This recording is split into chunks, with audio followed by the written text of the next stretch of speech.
Right, now this is my 5th attempt to try and get this leg held securely so that I can swing on it. Right, okay. I'm now able to put all my weight, as far as my back will allow me, on this. Now that creaking noise you heard was nothing to do with the joint. It was the piece of wood moving in my vise here, even though I had those clamps. This joint is still absolutely 100% as it was when I made it. So that was just with one of the connectors and an ordinary dry domino. Now in this next demonstration I'm going to join 2 pieces of Formica worktop. I'm going to join this piece to this piece. Well, actually I've done it already. And what I've got here is a domino connector here, a domino connector there, and an ordinary domino in the middle. Now these connectors are slightly different from the ones we've used already. You start by having a longer anchor bolt. You have a pair of the normal transverse anchors, but this time the transverse anchors have a little addition added to them to enlarge them, and these are called enlarging clips. And I've now put them on that one, and I'll do the same to this one. And they clip on like so, and so enlarging clips onto the transverse anchors. And we also need to add 2 lots of domino half shelves to the long anchor bolt. And just as before, you want to get it so that the cutout here is going to be in the same plane as the flat of the plastic, like so. And the other one will go on just here. And these basically go into the domino slot and provide the registration through the hole, and then the anchors, the transverse anchors, do the same as they did before with the screw in, like so, and then that's the complete joint that I've used here. You can, if you wish, just use one pair of the domino half shells here and do it that way, and that gives you a little bit more movement if required. If we look underneath here, and basically we're seeing that just under here and the same here. And when it comes to setting up the domino machine, it's very much the same as before. It's a 50 millimeter depth of cut as you go in from the side both ways, and going downwards here for these slots here, it's to the center of the work surface plus 10 millimeters, and that's it. This is probably the quickest and easiest of the lot. And the beauty of this is that once it's been assembled, you can disassemble it. You can disassemble it because you want to make an adjustment. You're not quite happy with how flush it might be. You can make it a minor adjustment. Or you can disassemble it because it's easier to get it in and out of the particular setting by taking it in pieces. So that's it. Absolutely brilliant. Now let's go and make this. Ordinarily one might expect this to be up to 600 millimeters wide. If that were the case, you'd end up with a connector near the front edge, a connector near the rear edge, and evenly spaced in between 2 ordinary dominoes. In this demonstration I'm going to show a connector at each end and 1 domino in the middle. And this is very, very quick and easy to do. Now I'm going to only mark the center domino position for the rear and front connector positions. I'm going to use the paddles on the domino machine. Now my center line is going to be here. Now because this is a patterned surface, I'm using a felt tip pen to mark my center point. And you can very easily, with a little bit of mineral spirits, get rid of a mark like that from a countertop. Now the domino is set up as follows. I've got the 14mm cutter in there. I've set my height to 20. That's for the centre line because my work surface is 40mm thick. My depth of cut here is at 50 and I'm in the narrow setting. I'm going to start by making the slot in the centre of both pieces, and then I'm going to use the paddles, the one on the right and the one on the left, in order to get the distance from the edge here and the edge there to where the connector slots will go for both pieces.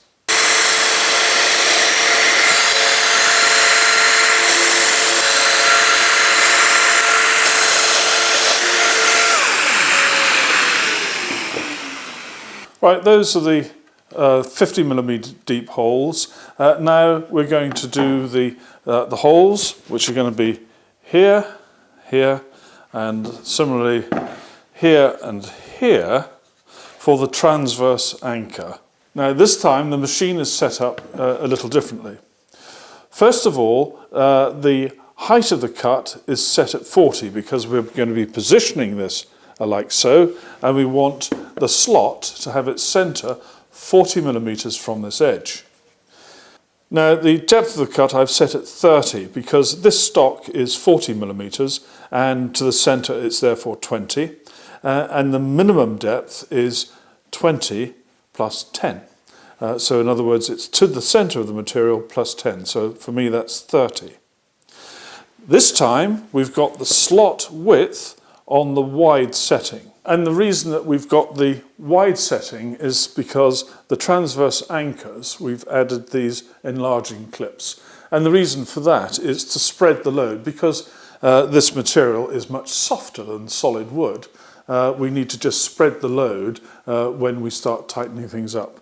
And so hence the wider slot. Now I was able to use the paddles to do these slots coming in from the faces here. But this front edge is curved, and so for the front edge there and on the far side over here, I've actually had to measure and put a mark. The inner edge, which is the straight edge, I can use the paddle for this next operation. So here we go, I'm all set up. I've added the additional support here just to make sure things go easily and smoothly.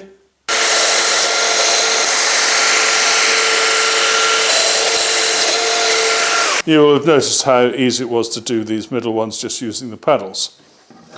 Now there's going to be a little bit of rubbish in there, so I'll get that out. Same with this one. Now these enlarging clips that go on the transverse anchors need just a little bit of oomph to get them to click in. So you've got to push quite hard. They do interlock and they do hold together very nicely. And I'll just put the screw in. Now, just one bit of advice, well, it certainly applies to me. When you've finished using anything with the wide slot, flick it back to the narrow slot, just in case next time you forget. Right, okay, I've got one dry domino to go in the middle here. So that's in place. Right, I've got the transverse anchors set up. I'm going to push those in. And they go in very simply, like so. Next, the long anchor bolts. And I've got the dish side facing up towards the connector there. Same here. And then in we go. Right, that's the start. And now we just tighten up. Now I'm making the assumption that you should start by getting these just initially snugged up a bit, and then you check for level with your work surface and make any adjustment, because a bit of adjustment is possible. And that's that end done completely. Now that's absolutely super there. There's a fraction here, not quite flat, and if you are doing this, one tip is to get a nice soft-jawed clamp like this one, put it over the join and squeeze it up. And then that will help when you then do the final tightening up. So there we are, that's that done. And that's pretty smooth. Just got to clean off that mark there, and then we're done. So I'm very pleased with that. Now, the only reason you can see that join is because this is a patterned bit of work surface. If it was a plain colour, then that join would be almost hidden. And a professional would know many ways of overcoming that, one of which is to put a thin bead of a coloured filler along the edge before you bring them together, and that will squeeze in there. You clean it off afterwards, and that will help to disguise that edge. You remember these were jolly awkward to fit. You could never quite get that spanner on that nut there, and tightening it up from underneath the work surface was pretty tricky, as opposed to using a hex key on this new system. Well, that's the end of this second video. For connecting kitchen worktops, absolutely brilliant. And indeed for doing beds, tables and so on, absolutely super.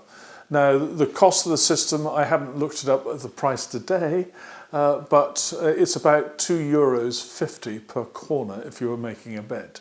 So €10 for the connection system for a bed, which is as good as this. I think that's excellent value. Now, you don't have to buy the whole sustainer full of components. You can buy them in boxes of individual parts. And when you do that, you get a little leaflet like this and a very simple to follow guide of how you should be using them. So it's really, really easy. I think that this little brochure is one of the best pieces of work that I've seen Festool produce, and it really is very clear. Very nice indeed. Now, I've really been looking for something that I could criticise on this, but I can't really. But one bit of advice is when you put these expansion anchors in place, do make sure it's flush there, because once you've expanded it, it's not going to move. You'll never get it out. So take care. It's so good, you'll never get it out. Thank you very much for watching. Take care. Bye-bye.